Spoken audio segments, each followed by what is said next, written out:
नमस्कार। आज हम सुनाएंगे गीता प्रेस गोरखपुर कल्याण से एक भक्त के अनुभव की कथा, सच्ची कथा।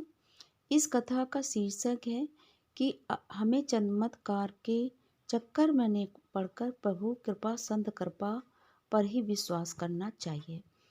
जो भैया लिख के भेजे वो कह रहे हैं कि घटना मुझसे व्यक्तिगत रूप से संबंधित है, जो सन 1986 से अक्टूबर 1989 के कालखंड की। इस अवधि में मेरी नियुक्ति दूसरी बार पुलिस अधीक्षक जनपद प्रभारी के पद पर देवरिया में हुई थी। इस समय मैं अपने पूज्य गुरुदेव संत श्री देवराहा बाबा के आश्रम जाने का अवसर हम पति पत्नी महीने में कम से कम 4-5 बार निकाल लेते थे। इसी कालखंड में कसिया में एक चमत्कारी तांत्रिक का आना हुआ।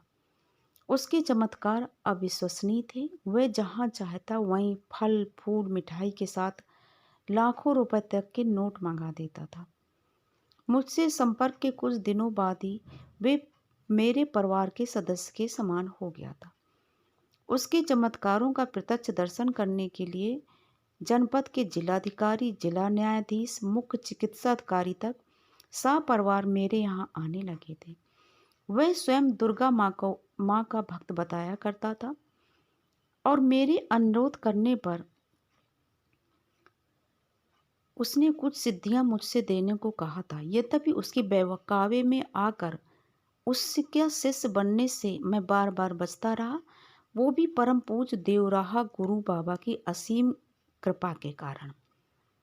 एक दिन गुरुदेव की प्रेरणा से मैं प्रातः लगभग 9 बजे ही सपत्नी गुरुदेव के आश्रम जा पहुंचा। हमें देखती श्रद्धेय देवराहा बाबा ने मेरी पत्नी को संबोधित करते हुए कहा, भाई मेरा कहा मेरी पत्नी से, माई मेरा अजीत बच्चा आजकल एक मदारी के चक्कर में पड़ गया। पत्नी अब तक मुझको देख ही रही थी कि बाबा ने हंसते हुए क्या कहा, घबरा मत माई, अब बच्चा मेरे सामने आ गया, अब सब ठीक हो जाएगा। उसके बाद बाबा ने तांत्रिक का उल्लेख करते हुए कहा, वह मदारी अपने को माता दुर्गा का साधक होने की बकवास करता है। जिस आदि शक्ति माता के समक्ष सृष्टि के सारे देवतागण, ऋषि महर्षि उसकी कृपा का अंश मात्र पाने के लिए नतमस्तक रहते हैं, वे पापी उनको बस में कर लेने की बात करता है। उसको मेरे सामने लाओ और वह मिठाई का छोटा सा टुकड़ा तक मंगा कर दिखा दे। उसको भूत पिशाच की अधम सिद्धि है, जिसके बल पर चमत्कार प्रदर्शित कर वह लोगों को मूर्ख बनाता है। यदि उसमें इतना ही सामर्थ्य है तो क्यों नहीं रातों रात किसी नदी पर पुल बना दे, भूखे प्यासों के लिए भारी मात्रा में खाने पीने की व्यवस्था कर लोगों को जीवन दान दे। मैं देख रहा हूँ उसका मदारी का बहुत ही दुखद अंत होगा। मैं फिर कहता हूँ कि तुम उसको मेरे पास ले आओ, और रुपया पैसा की तो बात ही दूसरी, एक फल या मिठाई का टुकड़ा ही मंगाकर मेरे सामने दिखलाए तो। जबकि देवराहा बाबा उससे कभी नहीं मिले थे, लेकिन उन्हें सब जानते थे। गुरुदेव की प्रेमपूर्ण फटकार से मैं रो पड़ा तथा अपने भूल के लिए बार बार क्षमा याचना करने लगा। परम कृपालु बाबा ठठाकर हंस पड़े और मुझसे पूछ बैठे, बेटा तुमने किसी इंसान की पेशाब से चिराग जलने की बात सुनी है? मैंने कहा, बाबा ये तो एक मुहावरे का अंश भर है। यदि ये कथन मुहावरा तुम पर सिद्ध हो जाए तो। बाबा का कहना सुनकर मैं थोड़ा चौंक उठा और उन्हें कहा, अजीत बच्चा, चमत्कार का प्रदर्शन योगियों और सिद्धों के लिए वर्जित है, किंतु उस मदारी के भ्रमजाल से तुमको निकालने के लिए आवश्यक है कि तुम स्वयं ही किसी चमत्कार के साक्षी बनो। यह कहकर गुरुदेव ने मुझको निकट बुलाकर मेरे सिर पर अपने पांव रख दिए। सहसा मुझको एक झटका सा लगा और फिर मैं समान हो गया।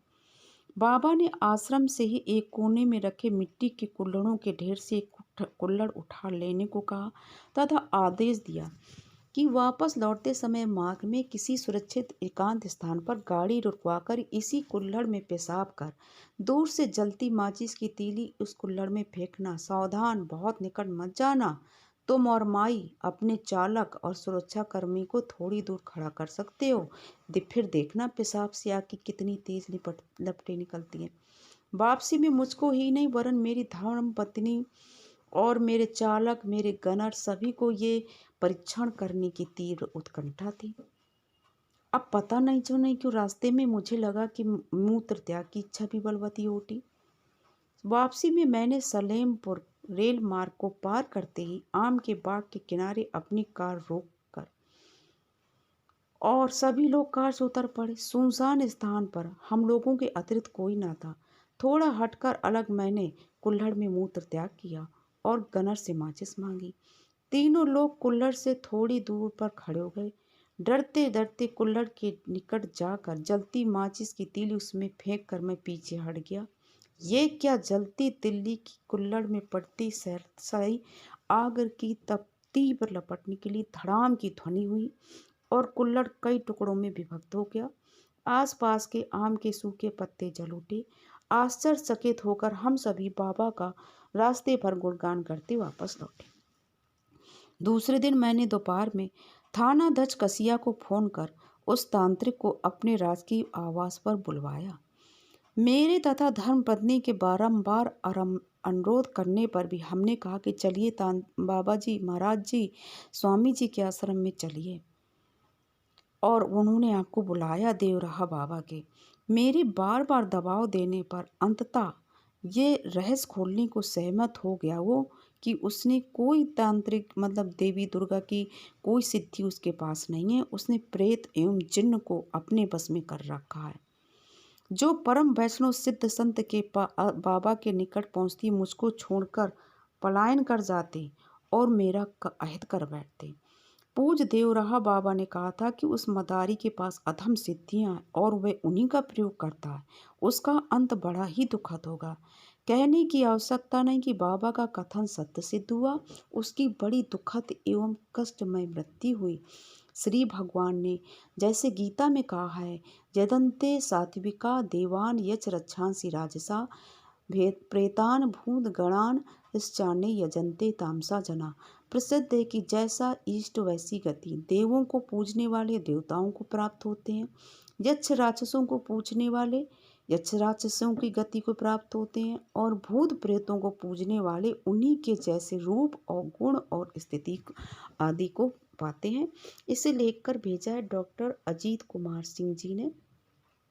भक्तों, ये कल्याण की सच्ची कथाएं सुनने के लिए हमारे इस चैनल को सब्सक्राइब करें और बोलिए श्री देवराहा बाबा की जय। जय श्री राम।